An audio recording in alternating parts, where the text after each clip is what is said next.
Hey everybody. So, have a look at this screenshot. Clearly, the people who know where to find me on YouTube are not interested in listening to me talk about pop culture, which is okay. There are lots of people on YouTube doing pop culture way better than I could. And they do it with scripts and green screens and quality clips and all that goodness. And I don't have it in me to do that stuff. So I'll leave that to somebody else. Although I will say, I watched the most recent episode of Star Wars: The Clone Wars today. It is the second episode in the Siege of Mandalore arc, and it's taking place during the same time period as Revenge of the Sith. And wow, it's amazing. Look at my Twitter feed for gushing on that topic. But on topics closer to what people look for me to talk about, the economy, collapse, doom, I say. So, I have interviewed Charles Hugh Smith on a number of occasions. I agree with the vast majority of what he has to say, although I know of him because I was in the peak oil world and he's in the peak oil world. And I was doing a search earlier today looking for his most recent articles, which reference peak oil and the potential for collapse from it. And most of them are not recent. So he seems to have moved a bit away from that topic. Although, look at the headline here. The economy won't recover? What's he talking about? Well, here's something I don't usually do in these videos. I'm going to read you the whole thing. In fact, I've already done it. Here it goes. Here's Why the Economy Won't Recover. And no, it's not COVID-19 or the lockdown. By Charles Hugh Smith, April 23rd, 2020. When reality and truth become the sworn enemies of society's political and economic elites, the society is well and truly doomed. The risks of COVID-19 and the lockdown have been explored across a wide spectrum of opinion. To hit just a few of too many to count: permanent loss of civil liberties under the guise of pandemic controls, failure of control measures to limit the pandemic in any sort of economically manageable manner. Schemes for ID cards identifying those with antibodies may fail, as immunity might be fleeting, or low antibody counts may not confer immunity. These visible risks arise directly from the pandemic and efforts to control it, but the reasons why the economy won't recover were in force long before the pandemic. 1.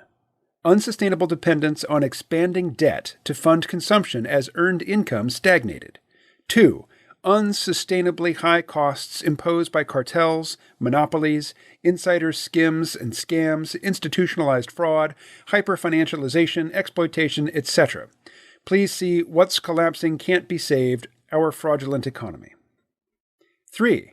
The economy-wide creation of self-serving simulations of trust, credibility, transparency, and accountability as substitutes for actual trust, credibility, transparency, and accountability. This ceaseless spew of simulacra to cloak self-serving corruption is hidden from view, lest the truth that authentic trust, credibility, transparency, and accountability have been dismantled because they inhibit the profiteering and exploitation of insiders and elites undermine the entire status quo. And so, success, as in maximizing profits in America, is now a game of created believable facsimiles of what was once authentic. Like all mammals, humans retain a sixth sense, commonly referred to as the sniff test, i.e. something doesn't feel right, and so the simulacra are only partially successful in making us believe institutions are trustworthy, credible, transparently operated, and governed in a way that enforces accountability. As a result, the more all our dominant institutions press their claims of legitimacy, the more they erode their legitimacy. We sense all of these facsimiles are false, but are powerless to uncover the actual machinery of corruption. We are forced to rely on insiders, who release the actual processes to the public, and these whistleblowers are hunted to the ends of the earth, Assange, Snowden, et al. Because their revealing how the status quo actually functions is the most dangerous force the status quo faces. This requirement to hide the truth, lest it collapse all the skims, scams, frauds, rackets, and insider plundering and pillaging, is the monster id of America.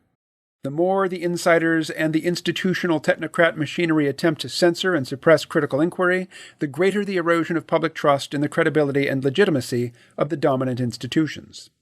When reality and truth become the sworn enemies of society's political and economic elites, the society is well and truly doomed. We have reached the let them eat cake moment in which our self-serving insiders have lost touch with the reality of their own dissonance and disconnect from the real world. The hollowed-out, brittle shell of the global economy has shattered, and no amount of simulations and bogus reassurances can restore what's broken. Authoritarian overkill only speeds the collapse of legitimacy, trust, and credibility. All right. Is the economy going to collapse? I don't think so. Will we suffer as a result of everybody being forced to stop earning a living and yet the government only bailing out the richest and most powerful? Yes. That will hurt. That will end people's lives. Lots of people will commit suicide over this. Yeah, it's going to suck, and it's going to leave a scar. Not just a cut that heals, but a lasting, ugly scar on the face of this culture and the cultures of, countries around the world. But will we recover? Yes. Yes, we will recover.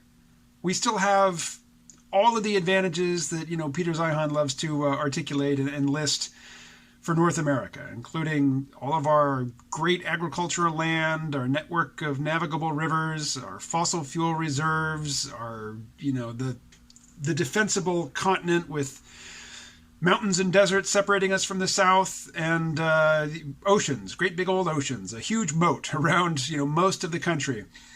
As Peter Zeihan likes to say, people will try, but we can't fuck this up. I mean, we have certain advantages which would be really, really difficult to piss away permanently. I don't think that Charles Hugh Smith, I think if he's right about how, and I do believe he's right about, in describing how, the people that the current system hates the most are people like Julian Assange or Edward Snowden, or more recently, would-be progressives who want to get in and reshape or reformulate the priorities of government. People like Bernie Sanders. You've probably seen the meme. Democrats fighting Sanders, Democrats fighting Republicans.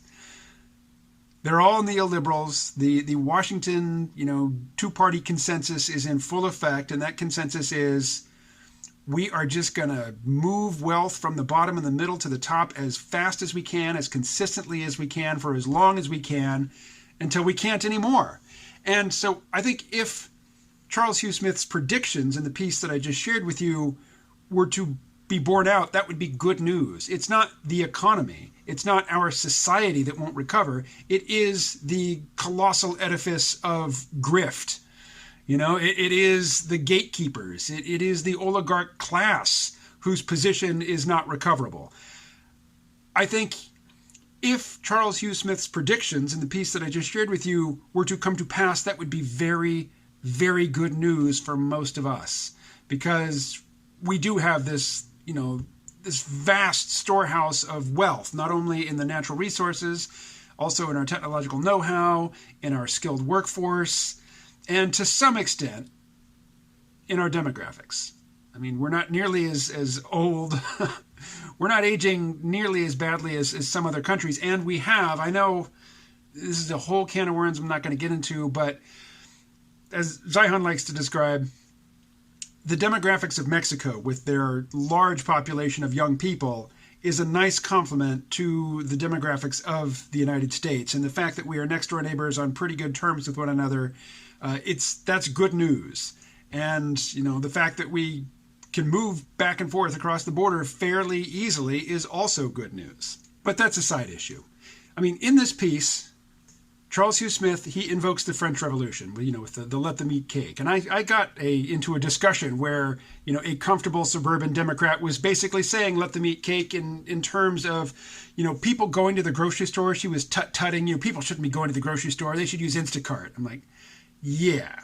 Why don't you go on the Instacart website, put in the zip code 05101 and see how much delivery is available around here. That is such a middle-class, suburban or urban, mindset that, delivery is right at hand. There's no need to go out. Let them eat Instacart. with the French Revolution. Yeah, it brought down the French aristocracy, but did it bring down, permanently destroy French culture, French society, the French economy? No, it brought down the oligarch class. It brought down the wealthy. It brought down the people who had structured the society for their benefit at the expense of everybody else. If that happens here, yay! That is good news. That is not calamity.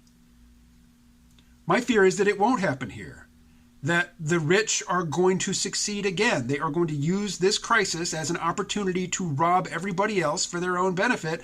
And, my fear and expectation is they're going to get away with it. Not forever. A new order will come. Whether or not I get to see it, I don't know. Whether or not I'm young enough and energetic enough to, take part in it, I don't know. I hope so. But this is not doomsday. I had a day with somebody who, is a former peak oil doomer like me, but who hasn't quite, renounced it to the degree that I have. And he was saying, are you still saying we're not doomed? Are we doomed? Or is, the shell game doomed? Is this, huge exercise in unearned power and wealth and rent-seeking doomed? I mean, if that's doomed and we're not, yay, that is good news, don't you think? Anyway, let me know what you think. Talk to you later.